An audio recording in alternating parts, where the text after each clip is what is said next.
Welcome to the Pandemonium Witches podcast, where the ADHD has just a touch of autism, where the true crime is as scary as the hauntings and unsolved cases. But the hosts never stay on topic for long.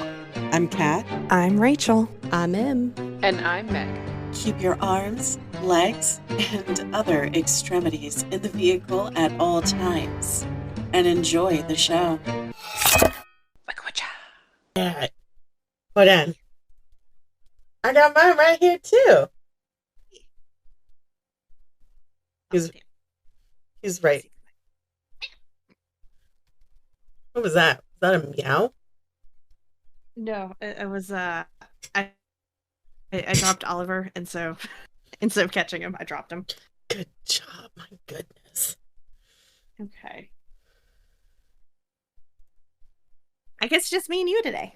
I guess so. I think Meg's got the kid. She was telling me she's got a guy coming to the house to pick up some rocks. Interesting. Yeah.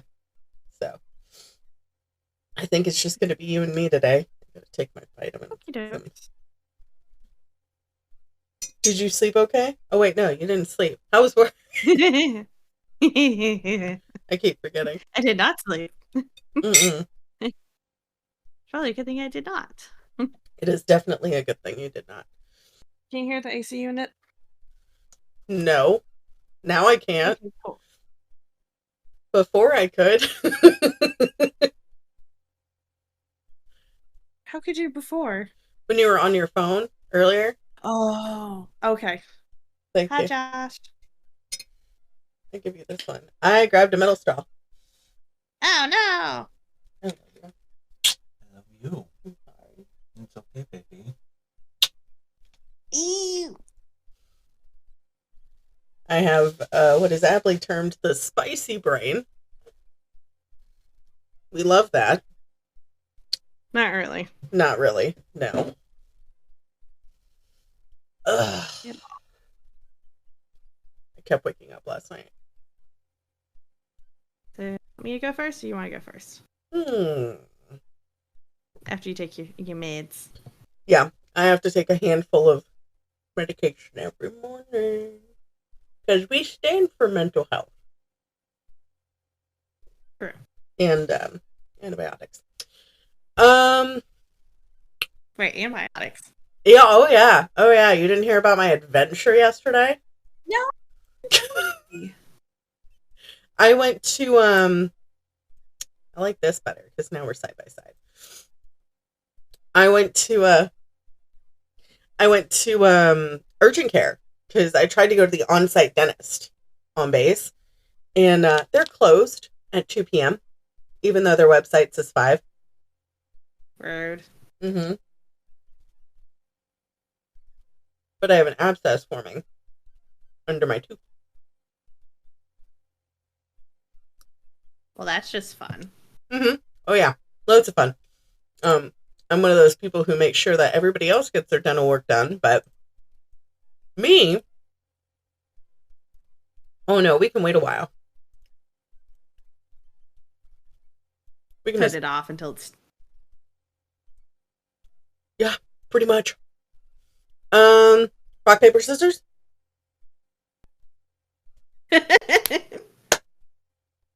Oh, shit. Okay, I go first. Well, crap. Hold on. So, for all of our listeners out there, we were on our honeymoon. We went on a mini moon. It was great. It was good on. Had a wonderful time.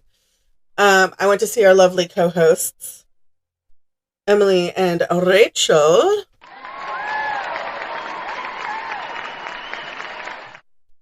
I finally went to Florida and actually had a vacation. Yes. The last time I went to... Did I tell you about the last time I went to Florida? Yeah? Yes.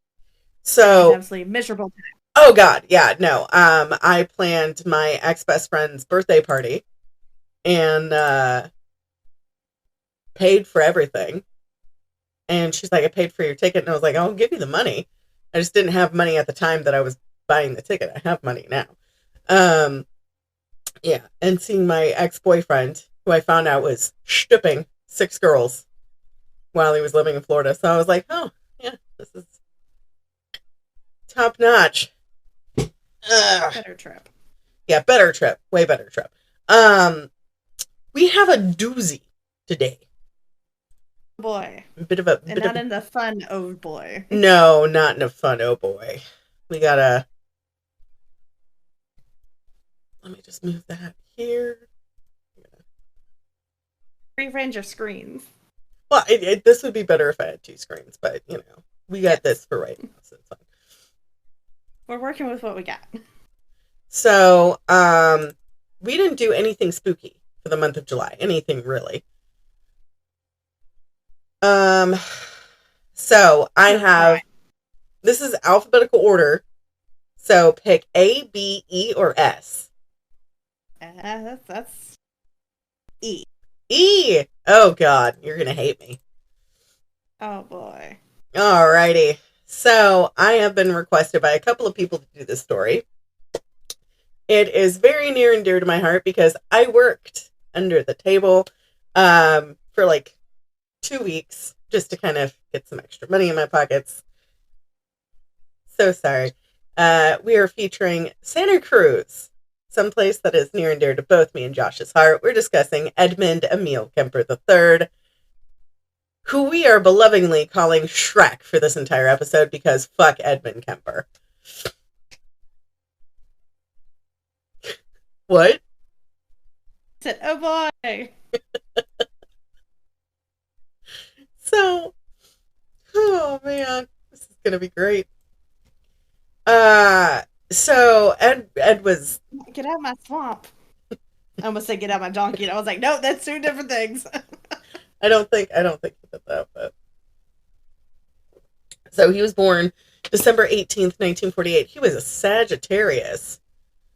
We love our Sages. We love our Sagittarii, but... Not this one. Not this one. He was known for being reckless, lacking of empathy, and aggressive, as most zodiacs say for Sagittarii. But he was born in Burbank, California. I do apologize for Burbankians. So, that's the thing. Oh, shit. So, Edmund Kemper was he was a big dude. We're baked beans compared to him. I am 5 foot. Rachel, you're like 5'6"? 7. 5'7"? Okay. We are baked beans. He is a built man. I believe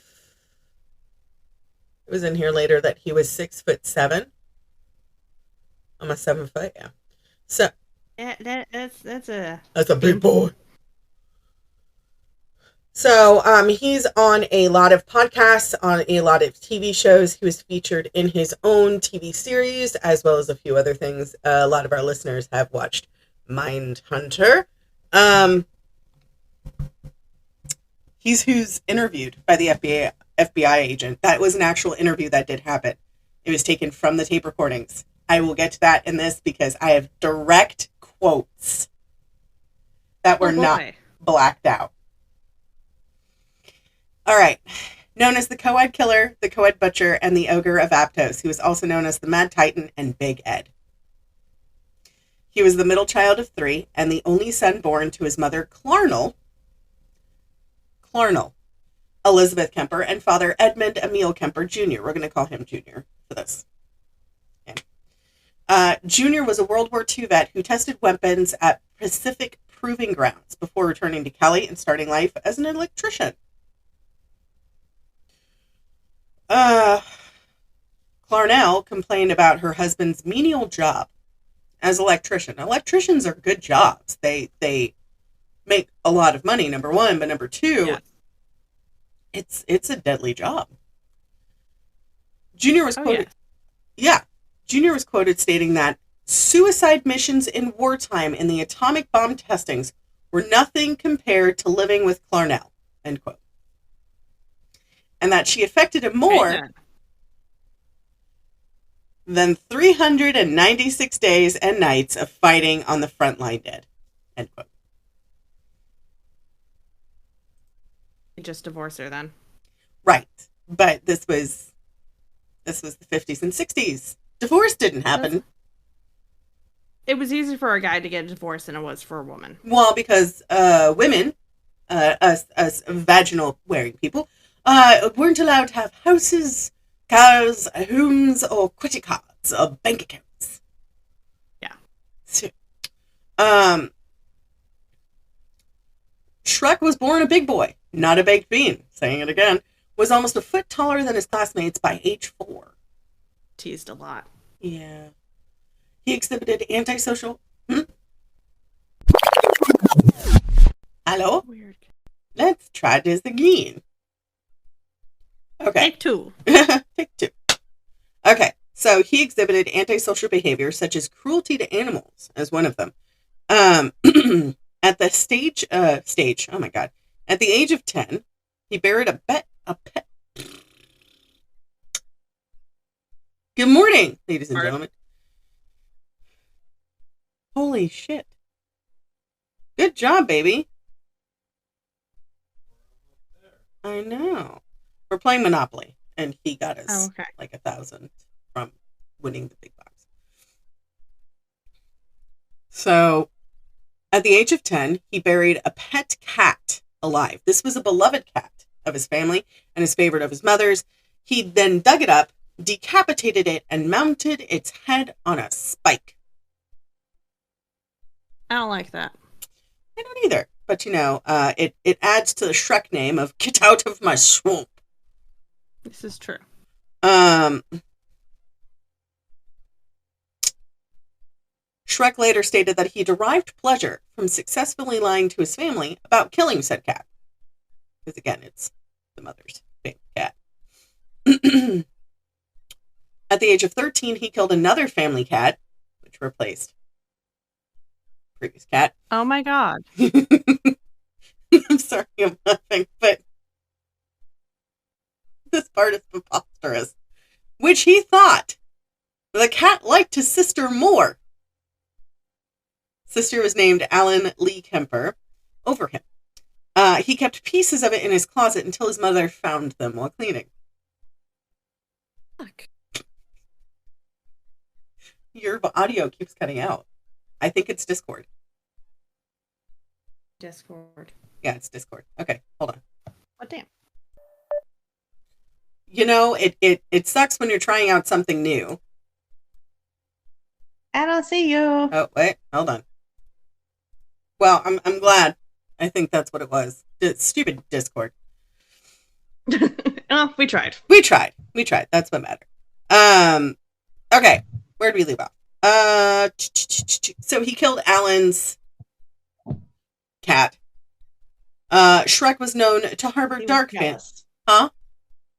Is it because he was jealous? I don't understand why. I mean, I think I can, but... He had a couple screws loose? More than a couple screws loose.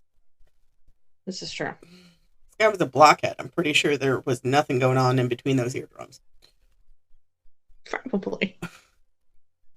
So he was known to harbor dark fantasies and morbid imagination. In his youth, Shrek performed rites with his younger sister's dolls. That culminated in removing their heads and hands. Remember this. On one occasion when his elder sister, Susan, her middle name was Huey. Oh, that's kind of... I'm fine. I'm fine. Susan Huey Kemper teased him and asked why he did not try to kiss his teacher. He replied, direct quote, "If I kiss her, I'll have to kill her." Oh, well, that's something. There are warning signs.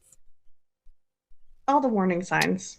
All the red flags. Shrek recalled that as a young boy, he would sneak out of the house armed with his father's bayonet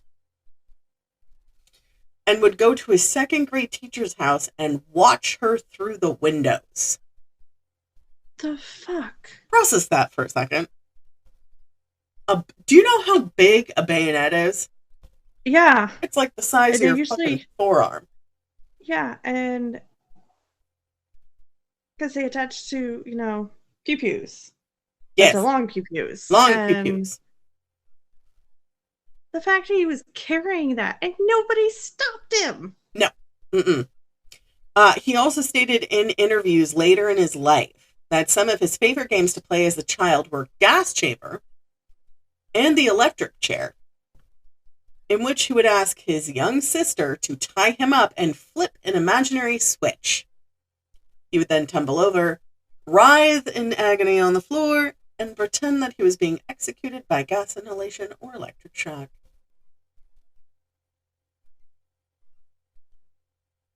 I have no words. You're having a moment. Yeah. And ironically enough, I look up and there's Plague Doctor over there. Smashables, right? Those are the Smashable. So. Yeah, those are the Smashables. They're not Squishmallows. So it's the Plague Doctor and the Plague Nurse. Okay, for those of you guys who don't know, Smashables was the original Squishables, and then Squishables stole the patent. And they are super soft. These ones are fuzzy. Oh, they're so fuzzy. They're so great. Back on topic. Back to the swamp of Shrek. Shrek also had near-death experiences as a child. Susan, the eldest, tried to push him in front of a train. I wonder why. She knew there was something wrong with him, and her parents weren't listening. Look, sometimes you gotta take matters into your own hands. Yes, absolutely, because if it would have worked, we would not be having this story today. Exactly. I mean, we would have had a story, but it would have been different. There was another time, Susan again tried to kill him. She pushed him in She was trying. She pushed him into the deep end of a swimming pool. Could he swim? No. I was like, yeah, he couldn't swim, but at the same time, I'm like, boo, he still survived. Somebody jump. Huh? I said, did somebody jump in and rescue him? Yeah. Of course. His father. Shrek had a close relationship with his father and was notably devastated when his parents separated in 1957 and divorced in 1961. He was sent to live with his mother, Clarnell, in Helena, Montana. Well, there went that. So, he had a severely dysfunctional relationship with his mother, a neurotic, domineering alcoholic who frequently belittled, humiliated, and abused him. Topic near and dear to my heart. Let me just... I mean, that would explain why he had, a rough relationship with his mother. Right. We can totally understand that. We can definitely get on board with... Oh, yeah.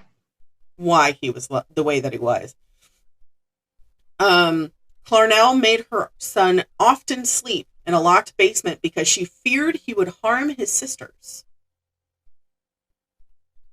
I mean, she probably wasn't wrong, though. I don't think she was, because, get this, he was regularly mocked for his large size, as he stood 6'4", which is 1.93 meters for all you Easterns, by the age of 15.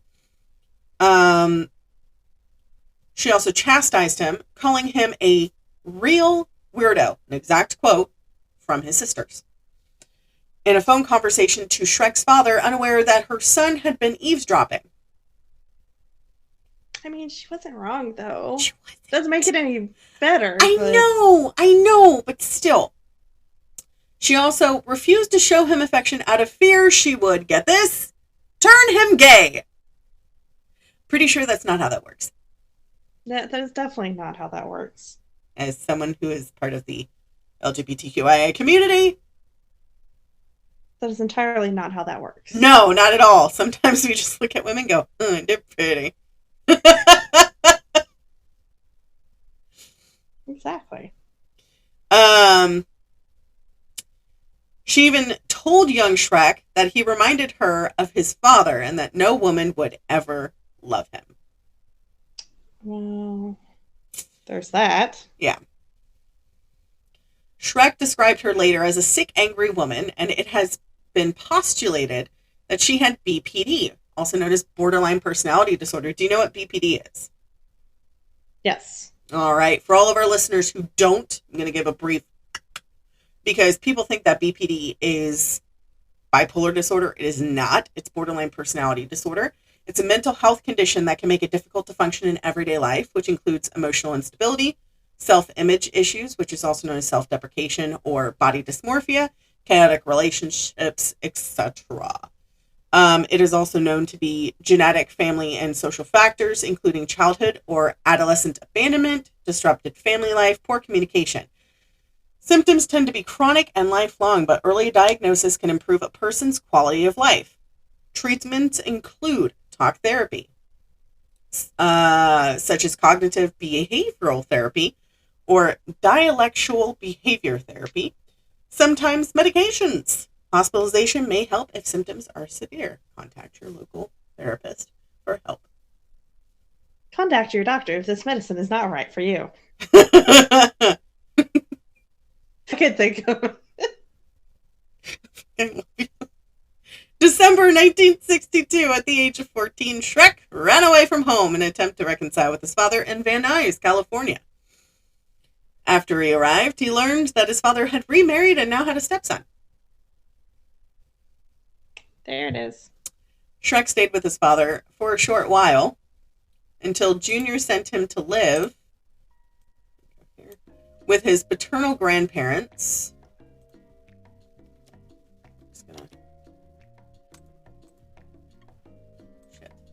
Don't need new film cases.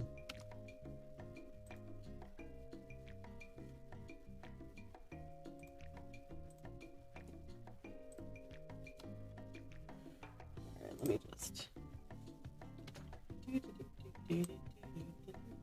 Please hold. Please listen to this music while you're on place and on brief hold. All right, so he had to go stay with his paternal grandparents. I inserted a picture. Who lived on a ranch in the foothills of the Sierra Nevada. So Sierra Nevada does cross over California, Oregon, and Nevada. So it crosses that sort of thing, which we did discuss in the donut party. Yes. His grandparents weren't too bad looking. I know. They're very much like GQ, like super like Victorian Vogue, right? Could have been movie stars. Yeah, definitely could have. She had that sort of like cherub looking face, and it was very pretty. And he had that very strong jawline. Yes. Very pretty. Shrek hated living in North Fork. He described his grandfather as senile and said his grandmother was constantly emasculating him and his grandfather. This is a Pandemonium Witches podcast trigger warning. The following episode contains graphic violence and gruesome depictions. Listener discretion is advised. August 1964, 2 years later, right before he turned 16, because mind you, he's a December baby. Yeah. Shrek was he at the didn't kitchen. kill them, did he? Shrek was at the kitchen table with Grandma Kemper, Maud Matilda. When they got into a heated argument, upset, he stormed off and grabbed his grandfather's rifle, returned back to the kitchen, where she snapped, "You better not be shooting the damn birds again," before finally shooting her in the head and firing another 2 into her back. What the fuck? I'll put a trigger warning at the front, obviously. But okay. Some accounts mention she also suffered from multiple post-mortem stab wounds with a routine kitchen knife. Because shooting her dead wasn't enough. Because I'm pretty sure that the shot to the head was fatal. Yeah. And then the other 2 and the stab wounds were just overkill. Probably, more than likely.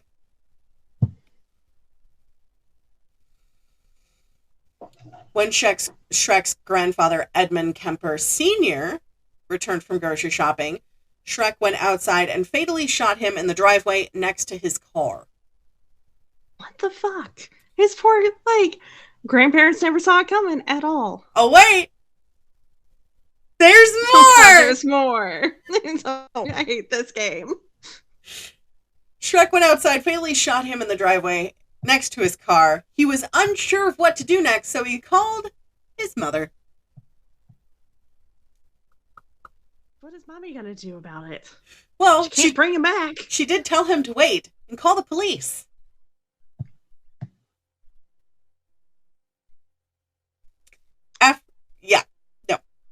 After his arrest, Shrek said he just wanted to see what it felt like to kill Grandma. Then why'd you kill Grandpa too? All he did was go and get food. Grocery shopping. Oh my God. He testified that he killed his grandfather so he would not have to find out that his wife was dead, because he'd be angry with Shrek if he had found out what he had done. No shit. Of course he was going to be angry. You shot his wife. That's not all. Well, of course it's not. He saw a psychiatrist in order to be on trial. Yeah. Psychiatrist Donald Lung, who interviewed Shrek during his adulthood, later confirmed this, stated in a way he avenged the rejection of both his father and his mother. Because they did reject him as a child. Yeah. But of course, the court didn't believe that he actually did this of sound mind. Because why would a child do this to loving grandparents? That's what it was. So they deemed it incomprehensible for a 15-year-old to commit, and court psychiatrist diagnosed him with paranoid schizophrenia. He's not. Which, I mean, they probably weren't wrong. Well, he's not a paranoid. He's obviously schizophrenic. not. He's obviously not right in the head because he's Right. doing these things. But Right. But he's not a schizophrenic. no, like they were trying to find the correct thing. Right. They're just Got it way off in left field. they're a few tosses short of a hand grenade on that one. Pretty much. He was sent to Atascadero State Hospital, a maximum security facility in SLO, San Luis Obispo, that houses mentally ill convicts. Atascadero, that's why I couldn't pronounce it, because I had two of the words together. Atascadero. That'll be it. At Atascadero, California Youth Authority psychiatrists and social workers agreed with the court psychiatrist's diagnoses. The report stated that Kemper showed no flight of ideas, no interference of thought, no expression of delusions or hallucinations, no evidence of bizarre thinking. They also observed him to be intelligent and introspective. They decided to test his IQ. They Okay. measured it at 136, over 2 standard deviations above average.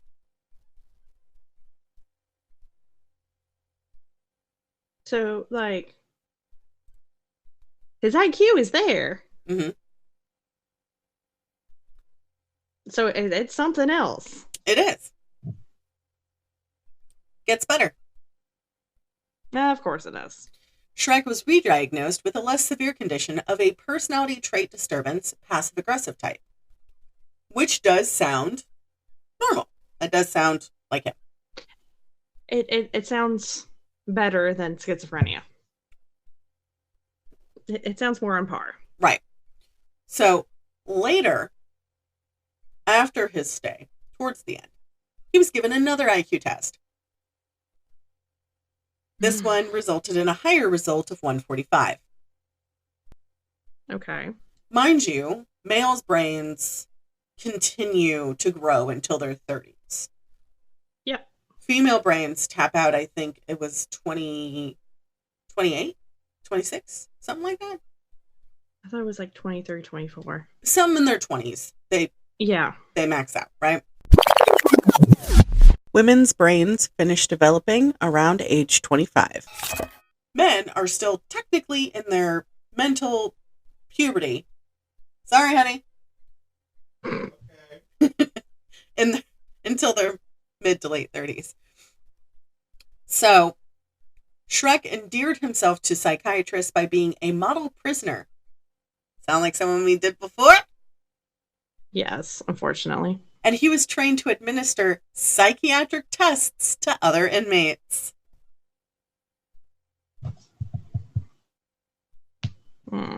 Yeah.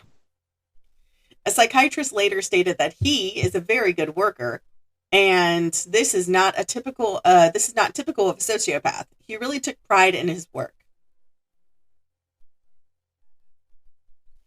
Shrek also became a member of the JCs while in Atascadero, who also was in the JCs. No! Yes. No! Who also was in the JCs. Fucking Casey. Casey! He had developed some new tests and some new scales on the Minnesota Multiphasic Personality Inventory on an overt hostility scale during his work with the Atascadero psychiatrists. I just got, what, that Discord? I think that's your end. Hey. The booping? Yeah. I thought I have my notifications on mute. Maybe it's me? Am I I'm the problem. It's one of us. We're always the problem. How do I user settings? Where's that notifications? Turn off sound when notification. Okay. All right.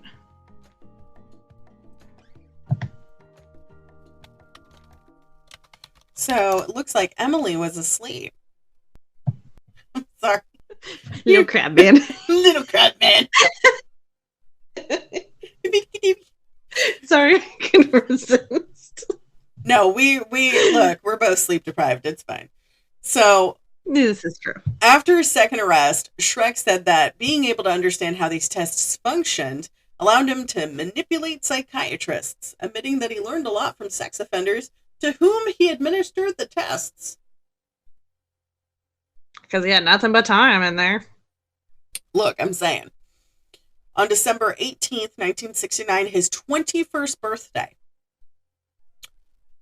Shrek was released on parole from Atascadero. Against the recommendations of all the psychiatrists at the hospital, he was released to the care of his mother, Clarnell, who by this time had remarried and taken the surname Strandberg, and then divorced again. Because, of course. Right. Clarnell then resided in Aptos, California, a short drive from where she worked as an administrative assistant at the University of California, Santa Cruz. Go Slugs! Their mascot is a banana slug. Interesting. They're very cute and very slimy. Do not touch. Shrek later... I mean, most slugs are very slimy. I know, but they're so cute. They look like little bananas.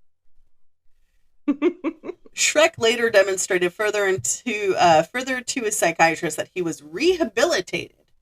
And on November 29th, 1972, his juvenile records were sealed and expunged.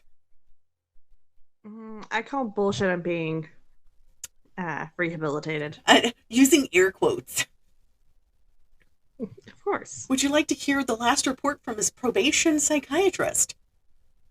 Probably saying don't release him? No. Am I right? What? If I were to see this patient without having any history available or getting any history of him, I would think that we were dealing with a very well-adjusted young man who had initiative, intelligence, and was free of any psychiatric illnesses.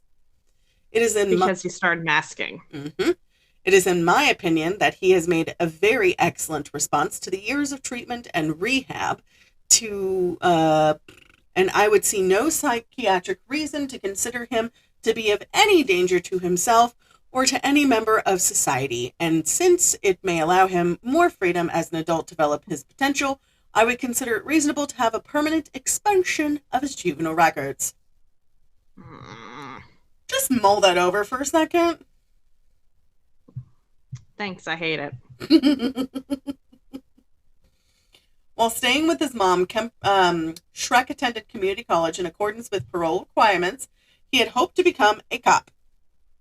Because trying to be model citizen. Do you know why he couldn't become a cop?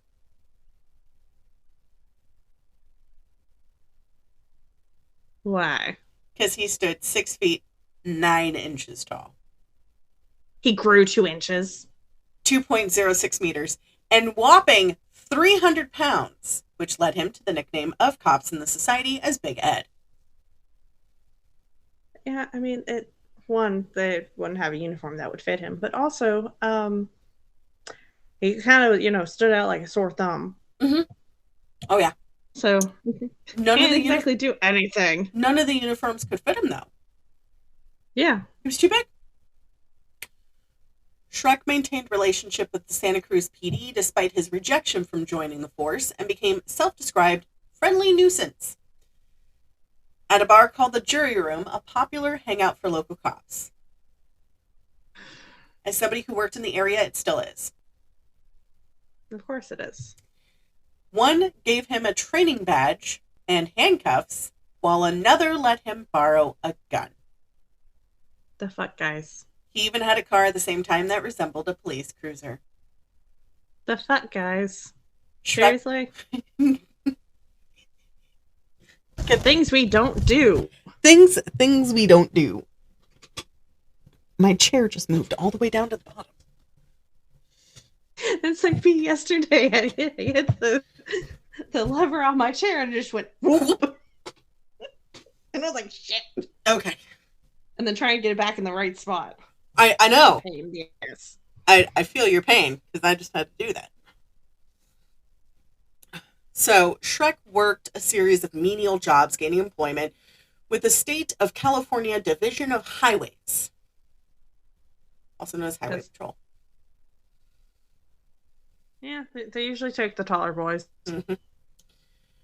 During this time, his relationship with his mother remained toxic and hostile. The two having frequent arguments that their neighbors often overheard. Shrek later described the arguments he had with his mother around his time, stating the following, direct quotes. You ready? Always. My mother and I started right in on horrendous battles, just horrible battles, violent and vicious. I've never been in such a vicious verbal battle with anyone. I would go to fists with a man, but this was my mother. I couldn't stand the thought of my mother and I doing these things. She insisted on it, and just over stupid things. I remember one roof raiser was over whether I should have my teeth cleaned.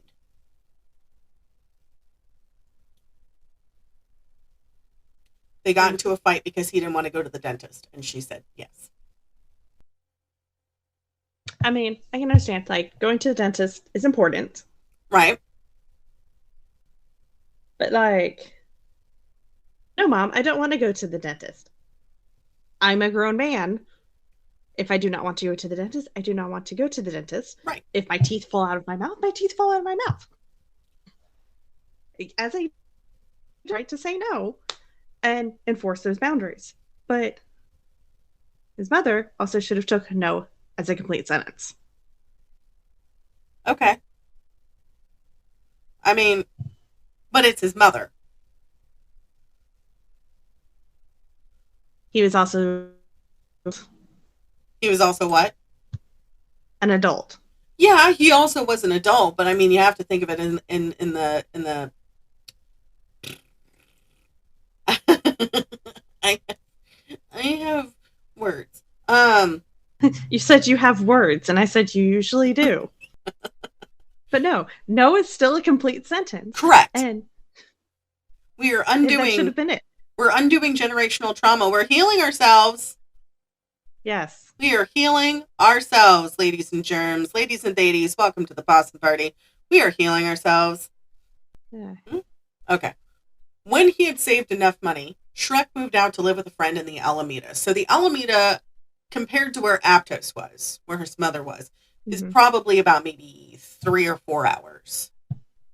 So where Dr. Sister is compared to where you're at, Yeah. it's the same distance. But on the map, it looks a lot closer together than it really is. So, there with his new friend, he still complained about being unable to get away from his mother because she regularly phoned him and paid him surprised visits. So she would just show up.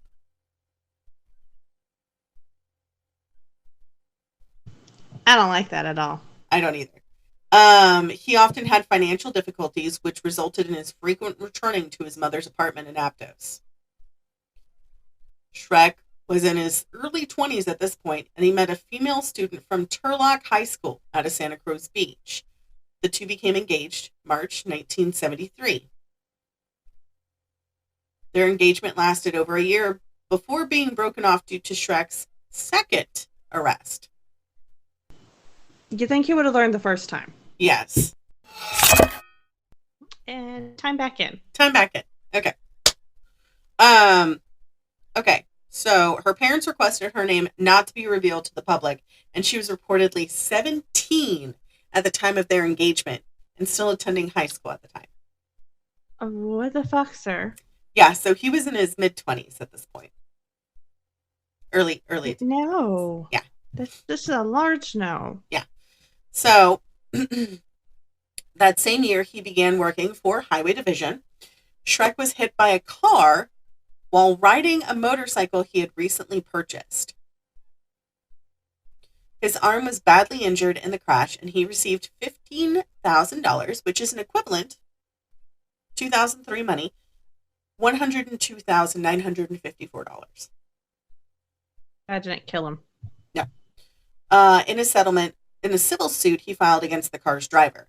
As he was driving in his 1969 Ford Galaxy he bought with a pair of the settlement money, he noticed a large number of women hitchhiking. So he began. I hate how this is going. So he began storing plastic bags, knives, blankets, and handcuffs in his car. This, without the knives. It sounds like a good time. I still hate it. I know. He first picked up young women hitchhiking and then peacefully let them go. According to Shrek, It's the not so peaceful. According to Shrek, he picked up over 150 hitchhikers who were in line with his pattern. This was before he felt his homicidal sexual urges. I hate this. I know, I'm sorry. No. What? So guys, Okay, you can't just do... we're recording this on July 14th. I am so sorry. Shannon Doherty from Charmed died. What? Shannon Doherty? Prue? Mm-hmm. Or no, Piper? Hold on. Can't remember which one she was. Which one was she? She was the one that you liked, honey. She was in 90210, Scream, Charmed. True. Prue. Thought it was Prue. No. I know. I hate that. I know. I'm sorry. Apparently she was in a lot of things. Sure. The House on the Prairie. Mm-hmm. She didn't last long in the show. No. She was killed off because she was saying that she needed more money than the other actresses. Yeah. That's how it is then. The Secret of Nim. Oh, shit. She did a lot of horror movies, too. She did. She liked horror movies. So this happened. Sorry, back on topic. So he picked up these 150 female hitchhikers, right? Mm-hmm. All of these happened before he felt his little zapples, as he called them. I'm sorry. What? His little zapples, which were his homicidal sexual urges. The fact he named it, though. Yeah. I thought Zapples was like an electric apple or something like that, you know? My first thought was Snapples, the drink. Right. I read over it 4 times before I was like, no, that's right. It says Zapples. Mm-hmm. At times he blamed the women he killed for hitchhiking, which he said was flaunting in my face the fact that they could do any damn thing they wanted, and society is screwed up already as it is. I mean, society is screwed up, but they didn't give him the right to kill these poor women. Correct. Are you ready for the murders? No. Okay. We're going into it anyway, sorry. Between May 1972 Yeah, I figured. and April 1973, Shrek killed 8 people. He would pick up female students who were hitchhiking and take them to isolated areas where he would shoot, stab, smother, or strangle them. He would then take their bodies back to his home, where he decapitated them, removed their hands, and performed irumato on their severed heads, had sexual intercourse with their corpses, and then removed the bodies. Do you want the definition of irumato? I'm sure it has something to do with, fucking their heads. Yes, but without consent. Yeah, I mean, I figured because, they were just heads at that point, so yes, kind of hard to get consent that way. Yeah. So. Thanks, I still hate it. I know. During this 11-month murder spree, Shrek killed 5 college students, 1 high school student, his mother's best friend. So, not as many as Gacy or as Dahmer, so we're not going to be doing the 10 minutes of silence like we did before. So he killed his mother's best friend, and then 2 other people? 5 college students and a high school student. Plus... Okay, so 6 other people. Plus, you have to remember... his mom and the best friend. So, plus, this is also... His grandparents. He has stated in interviews he often searched for victims after having arguments with his mother, and that she refused to introduce him to women attending university where she worked. Why? She knew there was something wrong with him. He recalled she would tell him, direct quote, "You're just like your father. You do not deserve to get to know them." I mean, she wasn't wrong on the last half? No, not at all. Without knowing his father, couldn't say, whether or not he was like his father or not, but the women definitely didn't deserve to know the women. So, we're going to talk about the victims. Okay. Mind you, this was very difficult for me because I did grow up in this area. Yeah. And now I know why. The gentlemen who worked there and who were regulars would walk me to my car and would inspect my car before I left. Yeah, to make sure it wasn't booby-trapped. So the first one we have is Mary Ann Pesch and Anita Lucheska, which I did send you their photos. Mm-hmm. On May 7th, 1972, the day before my birthday, not the year, but the day, Shrek was driving in Berkeley when he picked up 2 18-year-old hitchhiking students from Fresno State with the pretense of taking them to Stanford University, which isn't too far from Berkeley. It's maybe about an hour to an hour and a half drive. Yeah. After driving for about an hour, he managed to reach a secluded, wooded area near the Alameda, which he was familiar with his work at the highway department, without alerting his passengers that he had changed directions from where they wanted to go. It was there that he handcuffed Mary Ann.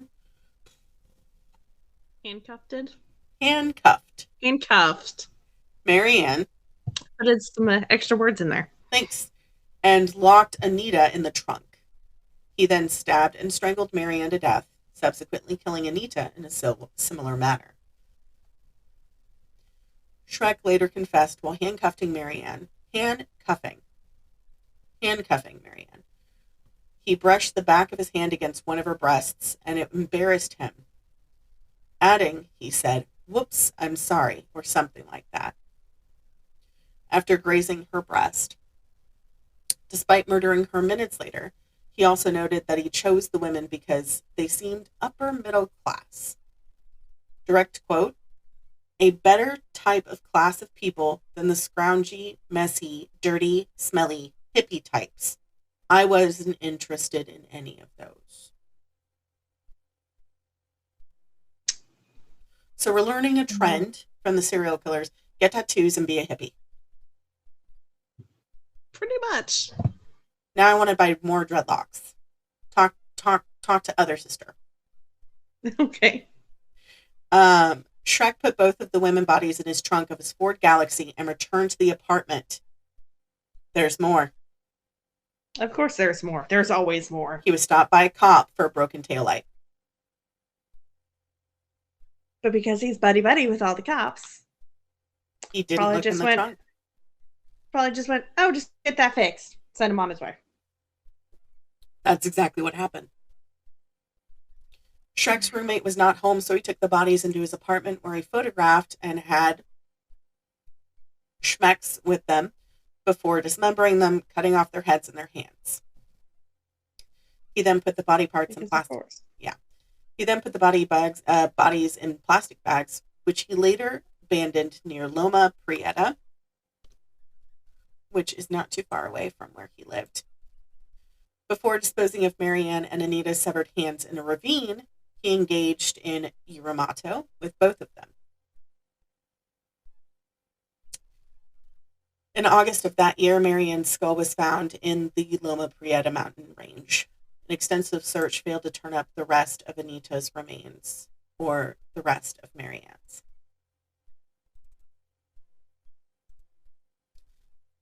Aiko Co. September 14th, 1972. Shrek picked her up, and she was a 15-year-old dance student who had decided to hitchhike to dance class after missing her bus.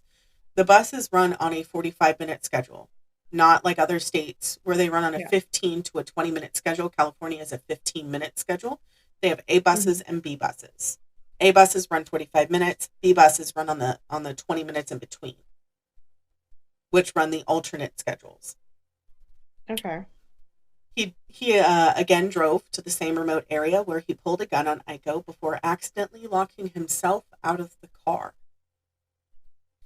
However, Aiko let him back in, despite the gun being inside the car with her. Back inside, If she hadn't let him back in, she would have she survived. probably would have still lived. I mean, considering how angry he was, maybe, but maybe not. Because he could have broken the window and Yeah.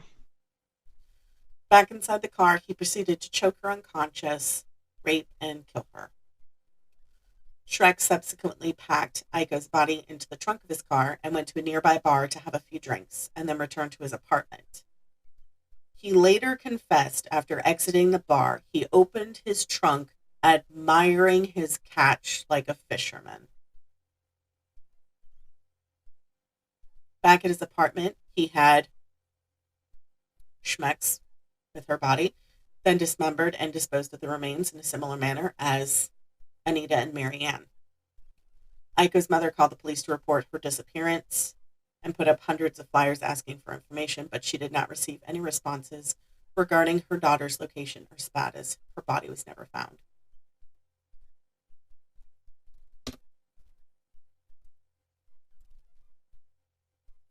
Next, we have Cindy Shaw. January 7th, 1973. Shrek moved back in with his mother. He was driving around the Cabrillo College campus when he picked up 18-year-old student Cynthia Ann Cindy Shaw, who was hitchhiking. He drove to another secluded area, not the same one as before, and fatally shot her with a .22 caliber pistol and put her in the trunk of his car. He then placed her body in the trunk of his car and drove to his mother's house, where he kept her body hidden in a closet in his room overnight. This case is difficult, man. I just had to take a second to kind of. No, I understand. So he moved him back in with his mother. He moved the body into the house, kept the body hidden in his closet overnight. When his mom left for work the next morning, he had schmecks with her body, removed the bullet from her head himself,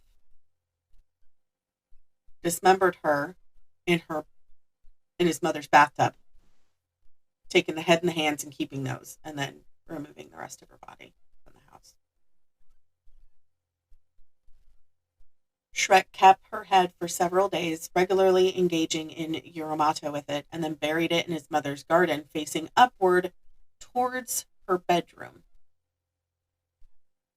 He discarded the rest of her remains by throwing them off a cliff into the ocean. Over the course of the following weeks, except for Shaw's head and right hand were discovered and pieced together like a macabre jigsaw puzzle, stated the Santa Cruz Chronicle. A pathologist determined that Shaw had been cut into pieces with a power saw.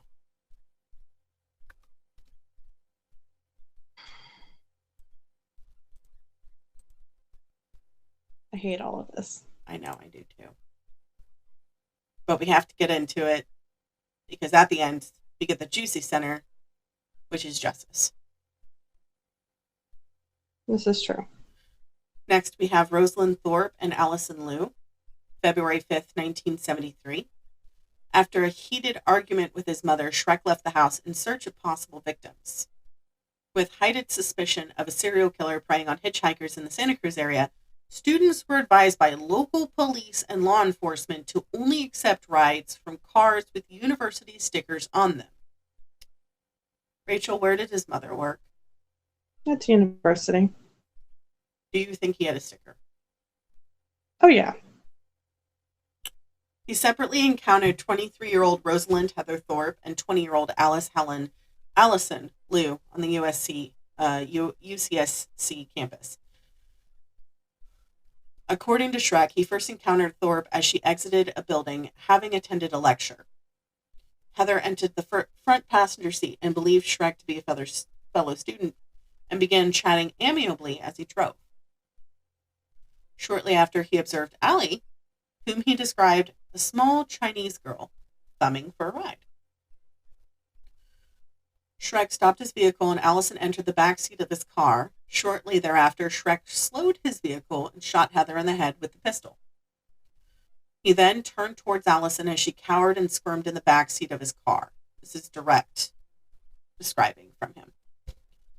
His first two shots missed the girl, although his third hit her in the temple. He then wrapped the bodies in blankets. At this point, he then brought them back to the house. This time, he beheaded them in his car and carried their headless corpses into the house to have sexual intercourse with them. He then removed the hands, removed the bullets to prevent identification, and discarded their remains the next morning. He didn't put them in just one spot, though, like he did before. Okay. Some remains were found in Eden Canyon a week later. More were found near Route 1 and March in San Mateo. So Route 1 and Eden Canyon are not close together. They're not far apart, but they're not like within 5 minutes. They're pretty distanced. When questioned in an interview as to why he decapitated his victims, this is from the FBI agent, the head trip fantasies were a bit like a trophy. You know, the head is where everything is at. The brain, the eyes, the mouth. That's the whole person. I remember being told as a kid, you can cut the head off and the body dies. The body is nothing after the head is cut off. That's not quite true. There's a lot left to a girl's body without the head. I covered myself in blankets for 2 days after researching this. I don't blame you. Like, it's bad enough that he's murdering these women, but then doing the rest of the things he did to them. Catastrophic. Yeah. And a lot of you are probably thinking, where's the funny commentary? Guys, we dehumanize the villain and humanize the victims. We're being respectful. Yeah. Clarnell Kemper Strandberg and Sally Hallett. This is who we discussed before, his mother and the mother's best friend. Ironically enough, if you look at the picture, the bottom one looks like Mimi. Mm-hmm. That threw me for a loop, and I was like, I know Rachel's not going to be okay with this, and I'm not okay with this, and this is just going to disturb me. Yeah. So we're going to watch Disney today. Yes. Okay, honey? Okay. It's on the docket. So April 20th, 1973, Shrek was awakened by his mother, Clarnell, which is the woman with the short hair, coming home from a party. While sitting in her bed reading her book, she noticed Shrek enter her room and said to him, "I suppose you're going to want to sit up all night and talk now." He responded with, "No, good night." He waited for her to fall asleep, snuck into her bedroom, and bludgeoned her with a claw hammer and slit her throat with a penknife. Like, at least with his grandmother, it was a quick death. It was a quick death, yeah. He was taking out of a lot of frustration with his mother. It gets worse. Of course it does. He beheaded her and humiliated his corpse, which you and I both know what that means. Mm-hmm. Shrek stated that he put her head on a shelf and screamed at it for an hour and threw darts at it, and ultimately smashed her face in. He also cut out her tongue and her larynx and put them in the garbage disposal. I wish they put him in the garbage disposal. Yes, same. However, the garbage disposal could not break down the tough vocal cords, the larynx, and ejected the tissue back out into the sink. Quote, "Of course. This seemed appropriate. As much as she bitched and screamed, it yelled at me over the years."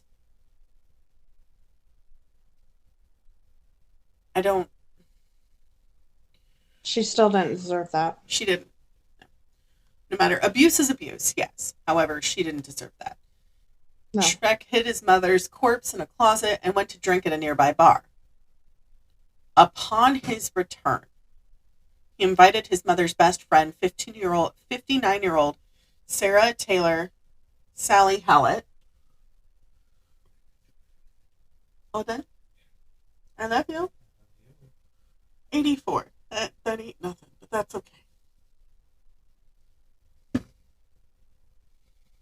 I was having him play Monopoly for me. So he invited 59-year-old Sally over to the house to have dinner and watch a movie. When Sarah arrived, Shrek strangled her to death and subsequently put her corpse in the same closet, obscured any outward signs of disturbance, and left a note to the police on the front door. It read, approximately 5:15 a.m. Saturday. No need for her to suffer any more to the hands of this horrible, murderous butcher. It was quick, asleep, the way I wanted it. Not sloppy and incomplete, gents. Just a lack of time. I got things to do.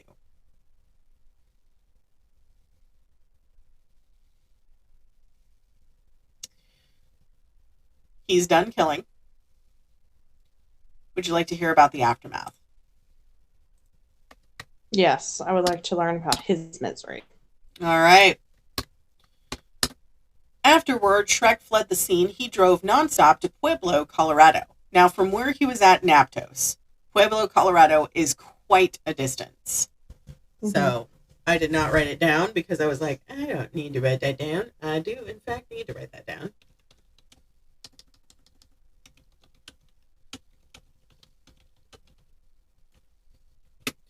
That is 19 hours and 27 minutes. So that is about the distance from me to you.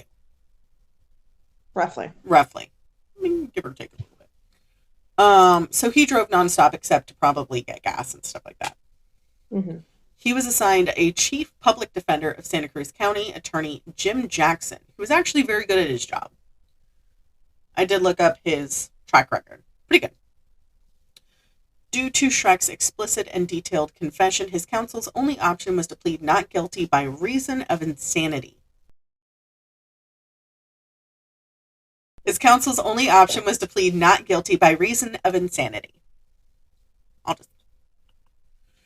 Shrek tried to commit suicide twice while in custody.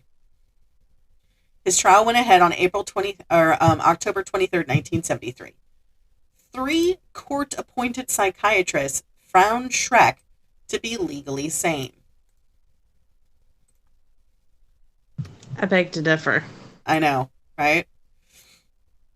So just to let you know how young he was when he was arrested the last time. He looks young. Very creepy looking, though. He also looks normal, which is bad. Which makes it even creepier. Mm-hmm. We're just going to take a little bit of a break.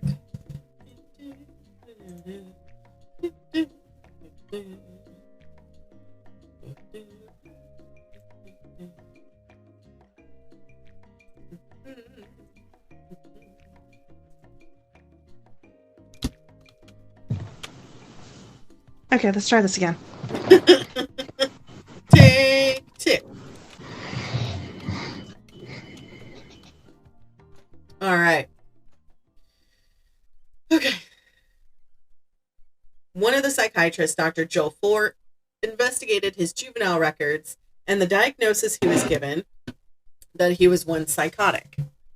Ford also interviewed Shrek, including under truth serum, and relayed to the court that Shrek had engaged in cannibalism, alleging that he sliced flesh from the legs of his victims, cooked and consumed these strips of flesh in a casserole. In a casserole. Like, Yeah. The dish, the fuck? In a casserole, yes.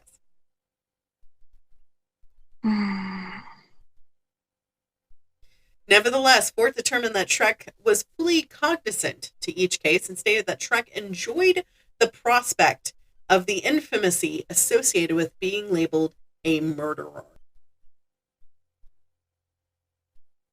He later recanted the confession of cannibalism. He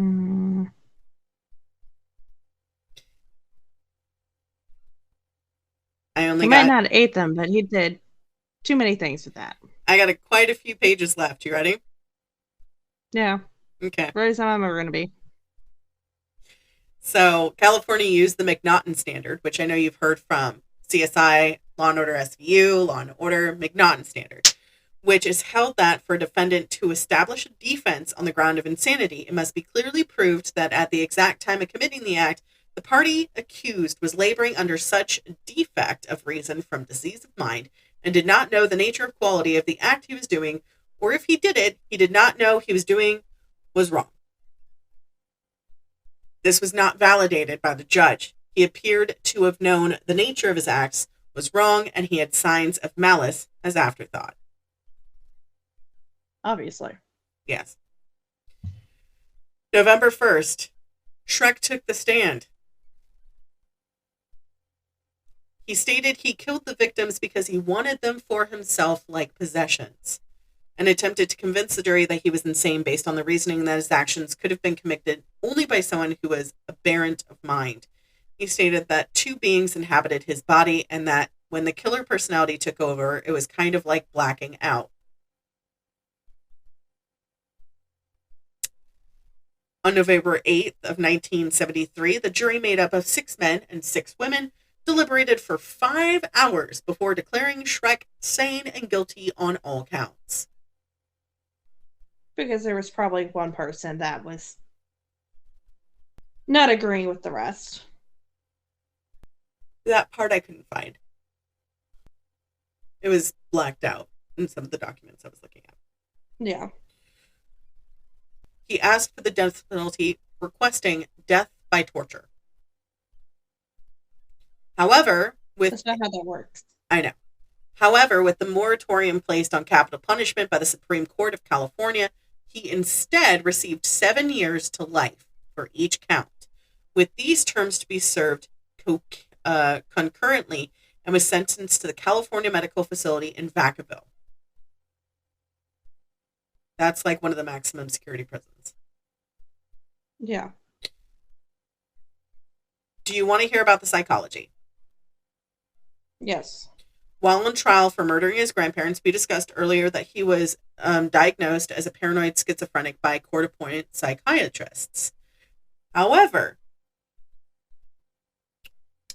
he did not have paranoid schizophrenia. He was re-diagnosed with personality trait I said obviously. Yes. He was re-diagnosed with personality trait disturbance, which is passive-aggressive type, later. Shortly after arriving at a medical facility in 1973, he was re-evaluated and re-diagnosed with antisocial, narcissistic, and schizotypal personality disorders.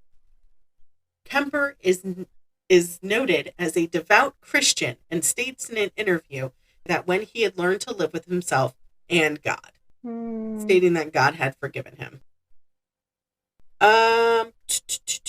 In the California Medical Facility, Shrek was incarcerated in the same prison block as notorious criminals such as Herbert Mullen and Charles Manson. You heard that correct. Charles Manson. Oh, I'm sure they were good buddies. Oh! He had disdain for Herb, though. Mr. Mullen. Herb committed his murders at the same time in the same area as Shrek and was known as the Murderer of Cruz. He described Herb as a cold-blooded killer, killing everybody he saw for no good reason. So Shrek decided to manipulate and physically intimidate Herb, who was 5 feet 9 inches shorter than he was. I don't normally laugh about bullying, but this is rather amusing. A serial killer bullying another serial killer? Yes. I'm all right with that. Love it. Shrek stated that, direct quote, Herbie had a habit of singing and bothering people when somebody tried to watch TV. So I threw water on him to try and shut him up. Then when he was a good boy, I'd give him peanuts. Herbie likes peanuts.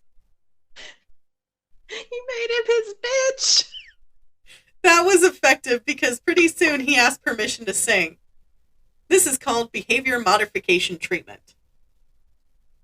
I mean, he's not wrong. Mm-mm. It's Pavlov's dog. The fact he made him his bitch, though. So, Shrek remains among the general population in prison and is considered a model prisoner. Sound like somebody else we covered? Model citizen. He is in charge of scheduling other inmates' appointments with psychiatrists and was an accomplished craftsman in ceramic cups. He was also a prolific narrator of audiobooks for a charity program that prepared material for the visually impaired. A 1987 Times article stated that he was the coordinator of the prison's program and had personally spent over 5,000 hours narrating books with several hundred completed recordings in his name. I mean, at least he kept himself busy. Right. Shrek retired from these positions in 2015 after he experienced a stroke and was declared medically disabled. Excuse me. I'm sorry, 2015, like 2015, like just a few years ago. He's still alive. No. How? Shrek was retired, and Oh, 2015. There's more! I was going to say, prison's medical system. So he had a stroke and was declared medically disabled. He received his first rules violation report in 2016 for failing to provide a urine sample. I mean, if he's kind of paralyzed, I mean. Right. So we're going to go back just a little bit to the interviews and media, and we're almost done. I know this is a very long episode, but it's juicy. This part is juicy. Okay. While in prison, Shrek had participated in a number of interviews, including a segment in a 1982 documentary, The Killing of America, as well as an appearance of a 1984 documentary, Murder, No Apparent Motive. His interviews have contributed to the understanding of the mind of serial killers. As noted in Mindhunter, this is a direct interview that was literally, getting goosebumps, taken from tape to real life and put in the show. I about shit my pants when I watched it because my friend, I texted her and she researches true crime like we do. Oh my God. Said it was verbatim. You ready? Of course. FBI profiler John Douglas described Shrek as among the brightest of prison inmates he has interviewed and capable of the rare insight of a violent criminal. He further added that he personally liked Shrek, referring to him as friendly, open, and sensitive, and having a good sense of humor. However, Shrek's discussions with Robert Riesler changed how FBI conducted interviews with serial killers. Do you want to know why? Why? In the show, Mindhunter, this is how the conversation goes. You ready? Shrek told Riesler at the end of one of their interviews, the guard isn't coming back. They're on change of shift. He's not going to be here for another 30 minutes. In that time, I could snap your head and leave it on the table. I'd own the prison then. I killed an FBI agent. What the fuck?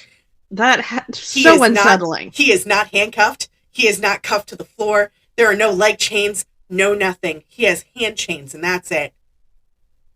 Which you loop around somebody's neck. Done. Right. After the guard came back, Shrek stated, I was only joking, right? But were you really? Were you really? But were you? I don't think so. Regardless, after this incident, FBI agents were demanded to have 2 at a time for all interviews. And I'm sure a guard at door, Yes, no matter what. Okay. So, this fact is true and confirmed when making the made-for-Netflix show, Mindhunter. Shrek is forthcoming about the nature of his crimes and stated that he participated in the interviews to save others like himself from killing. At the end of his murder, no apparent for motive interview, he stated, "There is somebody out there that is watching this and hasn't done that yet. He hasn't killed people. He wants to. It rages inside and struggles with that feeling and is so sure they have it under control. They need to talk to somebody about it. Trust somebody enough to sit down and talk about something that isn't a crime. Thinking that way isn't a crime. Doing it is the crime. It's a horrible thing. It doesn't know when to quit, and it can't be stopped easily once it starts." I mean, not wrong. No. But there's more. Of course there's more. He conducted an interview with French writer Stéphane Bourgeon in 1991. Shrek has influenced many works of film and literature. He and fellow serial killers Ted Bundy, Gary Heidnik, Jerry Brudos, and Ed Gein, which we're going to be covering all of those individuals later. We already covered Bundy. Mm-hmm. No, we haven't. That research is on yours, I think. They were used for inspiration for the character of Buffalo Bill in Tom Harris's 1988 novel, The Silence of the Lambs. Hannibal. Interesting. Like Shrek, Bill fatally shoots his grandparents as a teenager. Dean Koontz, who is another famous author, cited Shrek as the inspiration for Edgar Vess, the villain in his 1996 novel Intensity, which is a great novel, but it's spooky. Oh, yes. The character Patrick Bateman in 2000 film Psycho, American Psycho, mistakenly attributes a quote by Kemper to Gein. You know what Ed Gein said about women? He said, "When you see a pretty girl walking down the street, you think 2 things. One part of me wants to take her out, talk to her, be real nice and sweet, and treat her right. The other part wonders what her head would look like on a stick." Ed Gein never said that. Kemper did. Interesting. And direct-to-video horror film loosely based on Shrek's murders, titled Kemper, the Co-ed Killer, was released in 2008. The French author Marc Dugan produced a novel, Avenue of the Giants, about Shrek. I'm not going to try and pronounce that in French because fuck that. I'm sorry, all my French-speaking people. I cannot speak French, although I know how to say "Je suis un nanana" or "my pantalon." Hello, I'm a pineapple. Have you seen my pants? That is it. I love the way you say that. Shrek was portrayed by 6'5" actor Cameron Britton in the 3 episodes of the first season of the 2017 Netflix television drama Mindhunter. Britton received a nomination for Primetime Emmy Award for Outstanding Guest Actor in the drama series for the role. He walks like him, he talks like him, he acts like him, and it's the creepiest thing on the planet because I did watch some videos on YouTube. They're scary. I believe it. Because I showed you what his mugshot looks like before when he first got arrested. This is what he looks like now.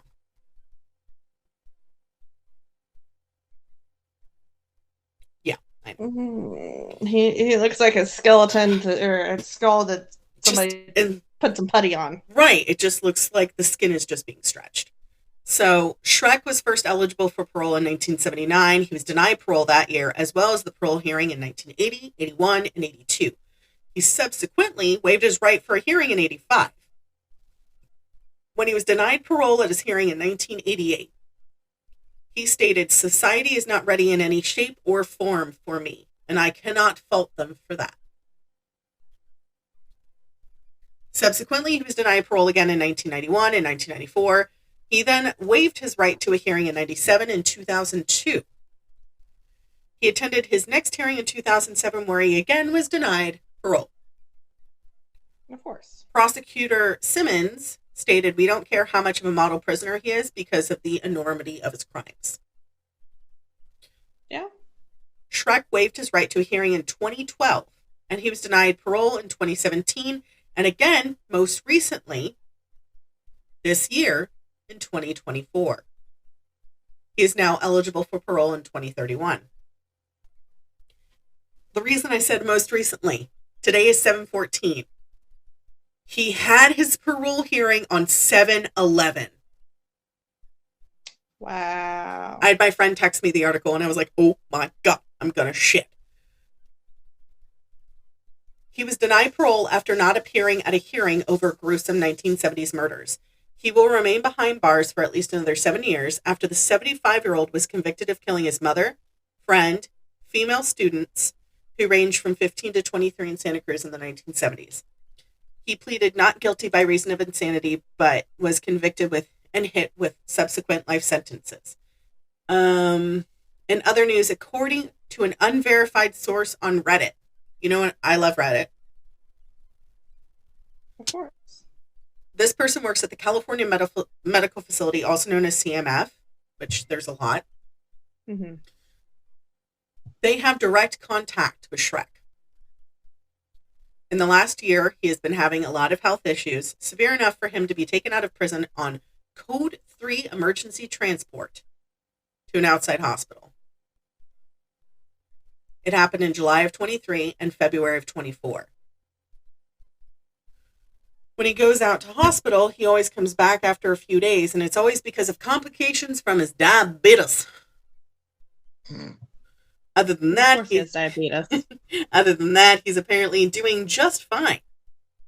He doesn't get around much, but he spends many hours on his tablet to pass time. I mean, because... Right. Shrek is not bedridden and frail as people think. He is in a medical unit at CMF for severe diabetes and will never be, has never been in hospice, and they don't think he will ever be. Kemper regularly uses a wheelchair but can still walk. It is more difficult due to the neuropathy and other issues.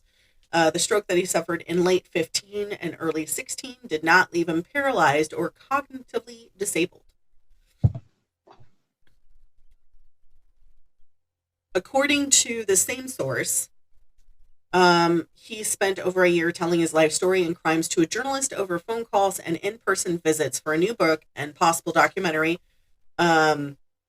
Possibly, this is Ed Kemper. That's what the title is called. Mm-hmm. What? Don't worry about that right now.